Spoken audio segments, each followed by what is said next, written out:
Hi, it's your girl Khandie. I'm here backstage where I'm working as a stage manager and photographer backstage.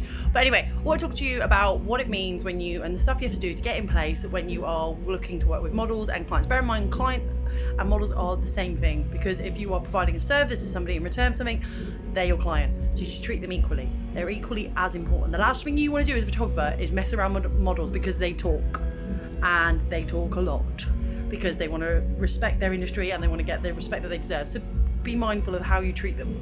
Right, before you start offering any services as a photographer, one, you need to be insured, so go check that out. I've got my insurance details below. There are affiliated links, so you know. But also contracts. And if you don't have a contract, it's time you got off your ass and started looking at what contract you need. You could go, oh, they've got a contract and borrow. Stop it. Go do the research yourself. Read through that contract. Find out about the legality in your country that you're in. For example, in the UK, we need to be GDPR compliant. And if you don't know what that is, you need to do some research and find it out, because it has very serious implications if you fail to be GDPR compliant. And that goes for everyone, even if you're a hobbyist. Okay? Once you've got the contract out the way, when you start approaching models, do it in a professional way, or a client, and talk to them properly. Detail from the start what they're getting, how they're getting it, and where they're going to get it, okay? As in, I'm offering this shoot for this price with this many images that either you select or I select. Make sure you write that down, how you're going to deliver to them, and also what their rights are. Don't just say, oh, you can use them for whatever you want. You actually need to detail it, because asking people to use whatever they want and then you get butt sore when they start putting it all over their book covers and you're like, wait, I didn't get any credit. That's your fault. Get it in writing. Get it down.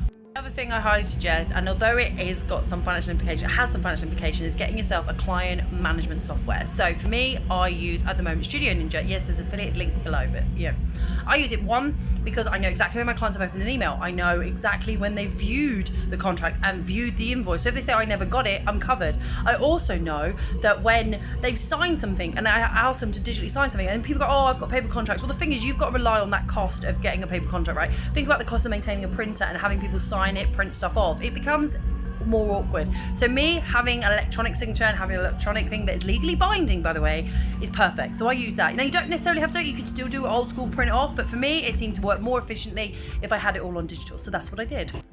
Always communicate with your client, model. Let's go with client now. Client, exactly what's going to happen, how it's going to happen. Make sure you've done research. You've planned the shoot out. Tell them the time they're going to meet, where they're going to meet. Give them a contact number. Remember, you are the professional. You're organising this, so make sure everything you do is well organised. And if you don't know how to organise something, we need to think about how seriously we're going to be doing this as a profession. Now, mood boards are highly valuable, I find, in photo shoots. You can create them on Pinterest or do one in Photoshop, whatever you want to do. There are even apps to help create mood boards. Not sure what a mood board is? Essentially, you put together images, ideas, concepts that go towards what you're trying to recreate, to give everyone an idea of what happens on the shoot. These are great to do. Also, ask your client to contribute to it so they get a good idea. I get asked, I get asked all the time about pricing. I could give you my pricing, but my pricing won't work for your business model. Why? Because we have different bills to pay. We have different ideals of what we want to cost things. We've got different ways. So you need to do some research and do the cost of doing business. I'll link it in the video here to help you out. But there is so much involved, the cost of doing business. And if you don't understand how to do it, it's time you do some research, because you're an adult now.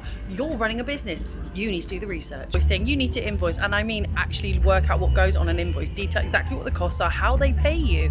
And also, top tip if you're in the UK, remember you can add late fees legally. Obviously your client has got an invoice now and they need to pay you. You need to make sure that you're tax registered for in the way in which your country requires you to be. Now in the UK, you have to be registered within 3 months of being self-employed. So you need to sort that out, get that done. It's not scary, just do it.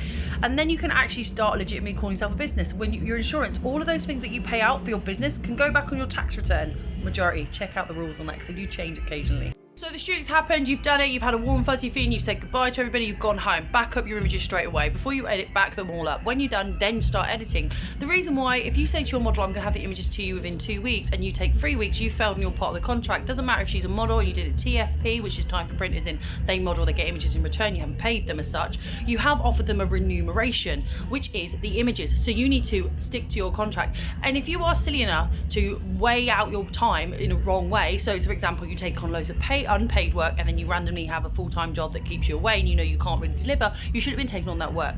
And paid work, everyone goes takes precedent over unpaid work. Actually, technically from a legal standpoint, work takes precedent over work. So if you've offered someone something and you fail to deliver, they have every right to reclaim the cost back at you. So be careful what you promise and what you actually deliver. Essentially, don't be that photographer that doesn't deliver what they offer, because like I said previously, models will talk, clients will talk, and you'll get a bad reputation. Furthermore though, if you've delivered something as promised, your client can't then threaten you with more, I'll leave you a bad review if you don't give me more images. No, you signed up to that. I'm not into this harassment, just stop it. And you need to be incredibly professional, refer to contract, which is why contracts are so important. It's why invoices are so important. Use them, because actually they are your safeguard for the future. You might get asked for all the images from certain models, certain clients, and you should have already detailed that in your contract. And if they do, just say something. It's in my contract, I don't hand them out. But same point is, if they are the ones choosing the images, notice that if you edit an image beyond what they've chosen, they may ask for that image, and you need to decide, am I going to give it to them or not? And just be known that if you don't give it to them and you post it online, the likelihood is they're going to take it anyway. Which is wrong, I know, but they will take it. Top tip, side note, although I'm affiliated with them and there's a link below, I've got an affiliate link with them, sorry, I really like delivering my clients' images on Pixieset. Why? Because they're GDPR compliant, the client can easily download them. I can also see when they've downloaded them as opposed to other ones.